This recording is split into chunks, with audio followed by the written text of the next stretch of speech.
Have you ever woken up even before the sun has fully greeted the day with a sigh? Not a sigh of contentment, but one heavy with the feeling that the night, once again, didn't quite deliver the rest your body and soul were yearning for. You know the feeling. Your eyelids are heavy, your thoughts are a little foggy, and the day ahead feels more like a mountain to climb than a path to explore. For many of us, especially as we gather more candles on our birthday cakes, a truly refreshing night's sleep can start to feel like a distant, cherished memory, something we talk about like a wonderful vacation we once took. But what if I told you that some of the hurdles to that deep, restorative sleep aren't insurmountable walls, but rather habits? Habits that, often unknowingly, we've woven into the fabric of our evenings and nights. Today, we're not just going to talk about sleep, we're going to embark on a gentle journey together. A story, if you will, to uncover 7 such habits that can be, in their own quiet way, quite detrimental to our precious sleep. More importantly, we'll explore how we can lovingly untangle them, making space for a more peaceful and rejuvenating night. This isn't about blame or about strict rules. It's about understanding, kindness to ourselves, and reclaiming the rest we all deserve. First, let's talk about a companion many of us embrace with retirement or changing life rhythms: the wonderfully unpredictable, yet sometimes sleep-sabotaging, irregular schedule. Imagine Arthur. After decades of rising at the crack of dawn for work, retirement offered him a delicious freedom. No more alarm clocks. Some nights he'd get lost in a captivating book until the small hours. Other nights, an early dinner would lead to him dozing off on the sofa by 8 in the evening, only to find himself wide awake at 2 in the morning. Arthur, in essence, was living in a state of self-induced jet lag, right in his own comfortable home. His body's internal clock, his circadian rhythm, was utterly confused. You see, our bodies, much like well-tended gardens, thrive on rhythm and predictability. This internal clock dictates our sleep-wake cycle, hormone release, and even our body temperature. When we go to bed and wake up at vastly different times each day, it's like constantly resetting that delicate clock. For seniors, this rhythm can sometimes be more sensitive. The result: difficulty falling asleep, waking up frequently during the night, or feeling groggy and unrested in the morning, just like Arthur did. The gentle path here is to rediscover a rhythm that honors both your freedom and your body's needs. Try to establish a consistent wake-up time, even on weekends or days with no set plans. This is often more crucial than a fixed bedtime. Your body will naturally start to feel sleepy around the same time each evening if your wake-up time is anchored. It doesn't have to be rigid to the minute, but a consistent window can make a world of difference. Think of it as giving your internal gardener a clear, predictable schedule to work with. Next on our list is a habit that often feels like a comforting friend, but can sometimes overstay its welcome: the siren song of excessive daytime napping. Picture Eleanor. She lives alone, and her afternoons can sometimes stretch out, feeling a little quiet. A short nap after lunch started as a pleasant way to break up the day and recharge. But gradually these naps grew longer. Sometimes she'd drift off for 2, even 3 hours, waking up just as the late afternoon sun began to dip. It felt cozy, an escape. But when nighttime arrived, Eleanor would lie in bed, staring at the ceiling, her mind calm, but her body simply not ready for another long stretch of sleep. The deep rest she craved at night was being borrowed by the day. Short naps around 20 to 30 minutes can indeed be beneficial, like a little power boost for the brain. However, long naps, especially those taken late in the afternoon or early evening, can significantly disrupt your nighttime sleep architecture. They reduce your sleep debt, that natural accumulation of tiredness that helps you fall asleep and stay asleep at night. If you've already had a substantial sleep session during the day, your body might not feel the need for a full 8 hours at night. This can be particularly true for older adults whose sleep patterns may naturally be lighter or more fragmented. So what's the wisdom here? If you enjoy a nap, try to keep it short and sweet. ideally before mid-afternoon. Think of it as an appetizer, not the main course of your daily rest.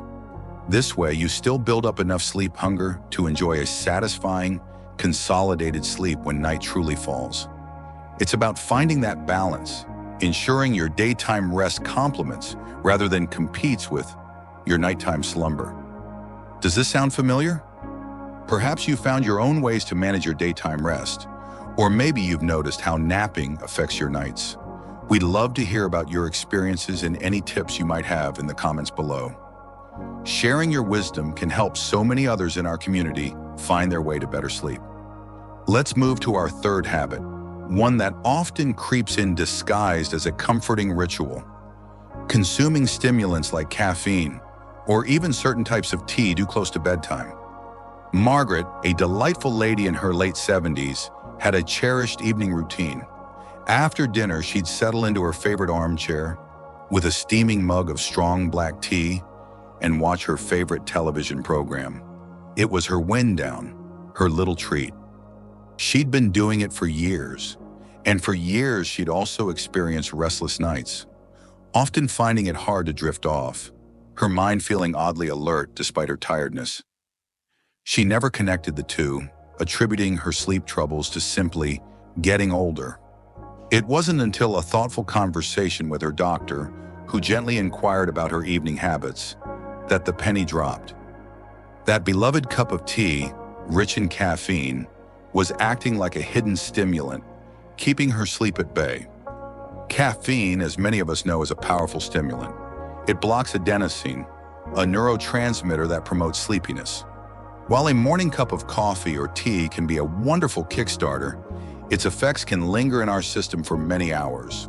For some people, up to 6 hours or even longer. As we age, our metabolism can slow down, meaning it might take even longer for our bodies to process and eliminate caffeine. So that cup of tea at 7 p.m. could very well be making its presence felt when you're trying to fall asleep at 10 or 11 p.m. Nicotine is another potent stimulant to be mindful of. The invitation here is to become a detective of your own body. Notice how you feel after consuming caffeinated beverages or foods. Consider making your last cup of coffee or caffeinated tea an earlier affair, perhaps no later than early afternoon. In the evenings, you could explore wonderful caffeine-free alternatives, herbal teas like chamomile, peppermint, or ginger, or perhaps a warm glass of milk. It's not about deprivation, but about making conscious choices that support your journey to peaceful sleep. For Margaret, switching to a lovely herbal infusion in the evenings made a remarkable difference. She still enjoyed her ritual, but now it truly helped her wind down. Our fourth habit takes us to the kitchen, and it concerns indulging in heavy meals or drinking too much liquid right before turning in for the night. Let's think about George. George loved his food, and he had a particular fondness for a late-night snack. Sometimes it was a generous bowl of ice cream, other times a couple of biscuits, or even leftovers from dinner.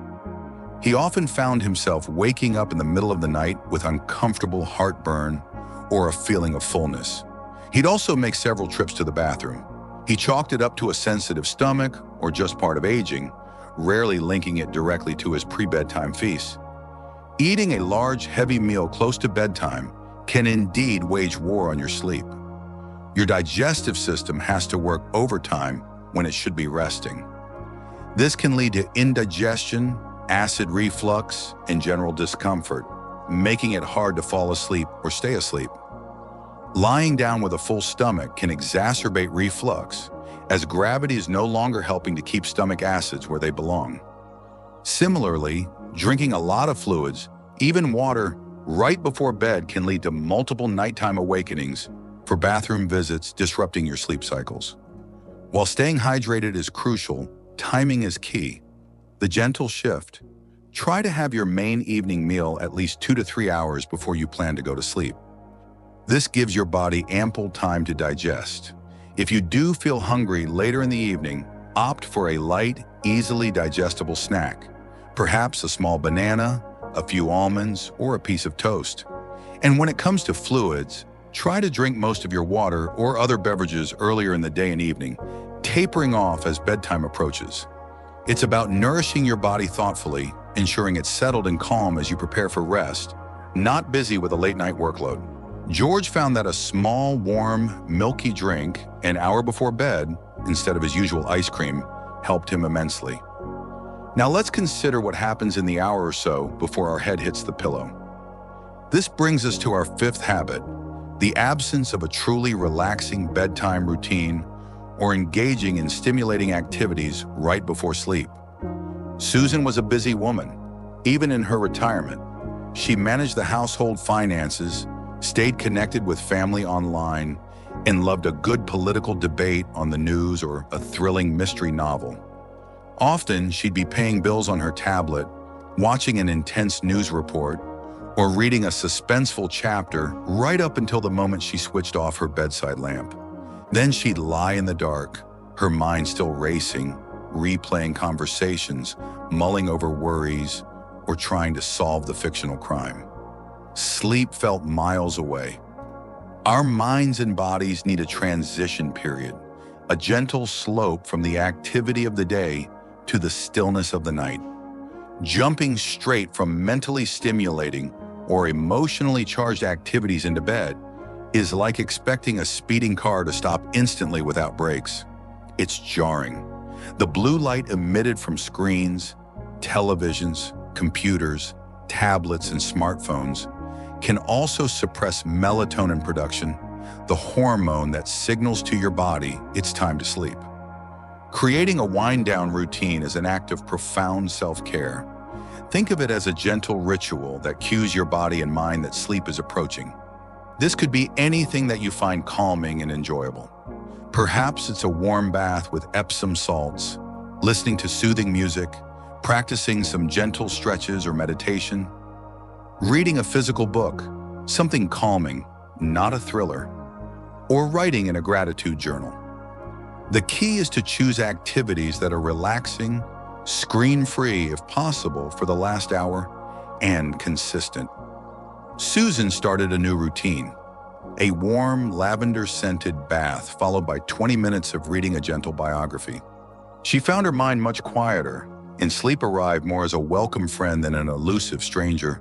Our sixth habit concerns the very sanctuary where we seek rest, an unconducive sleep environment. David and Helen had been married for over 50 years and had slept in the same bedroom for 30 of them. Over time, they'd grown accustomed to certain things. The curtains were a bit thin, letting in the bright glare of a newly installed streetlight. David had developed a bit of a snore, which often woke Helen. Their mattress, though familiar, was old and saggy, offering little support.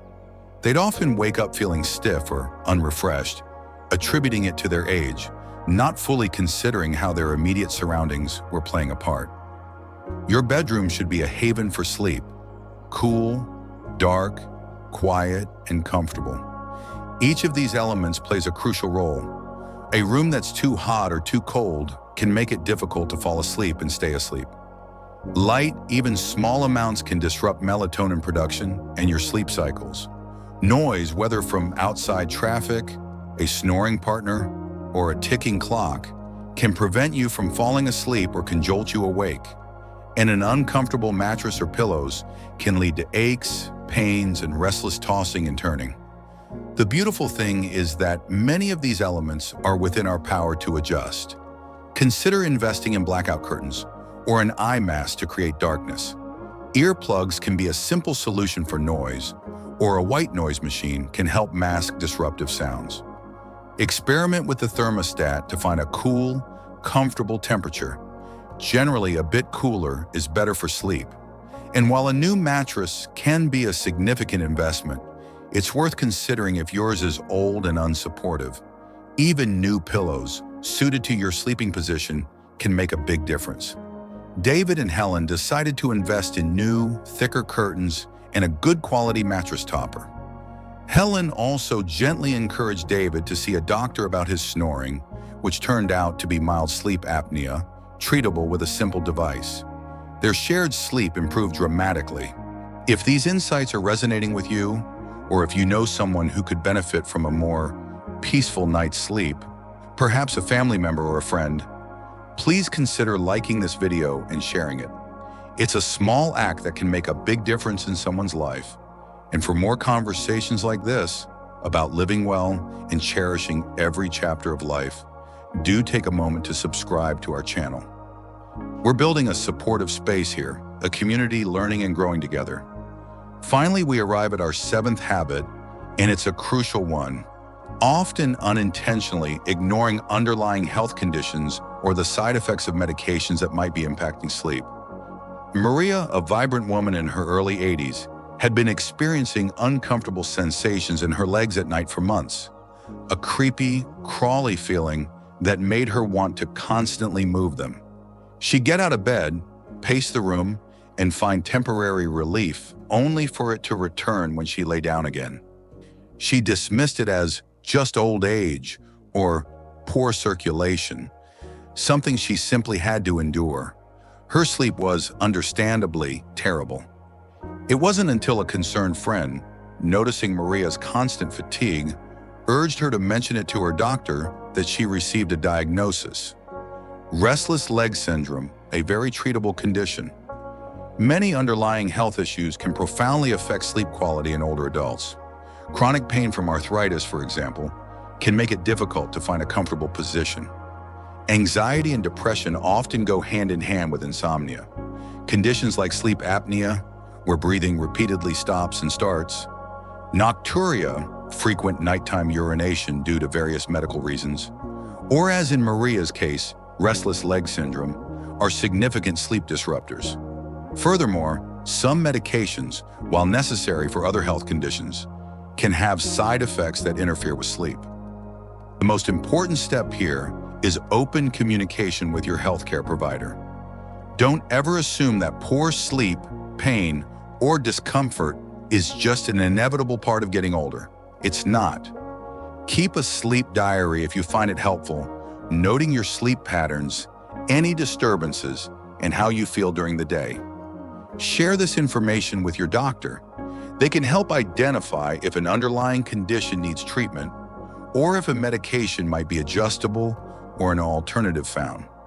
For Maria, receiving the right diagnosis and treatment for her restless leg syndrome was life-changing. Her nights became peaceful and her daytime energy returned.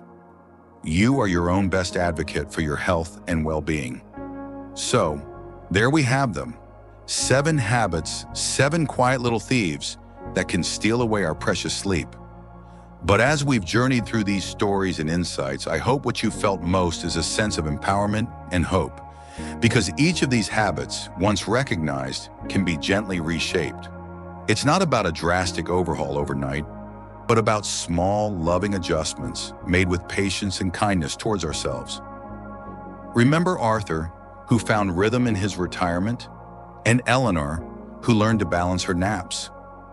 Margaret, who discovered caffeine-free comfort, and George, who chose lighter evening fare. Susan, who created a sanctuary of calm before bed, and David and Helen, who transformed their bedroom into a true sleep haven. And Maria, who found relief by speaking up about her health. Their stories are reminders that change is possible and that better sleep is not a far-off dream.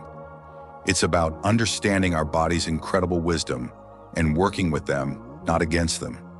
It's about cherishing our well-being enough to make these thoughtful choices.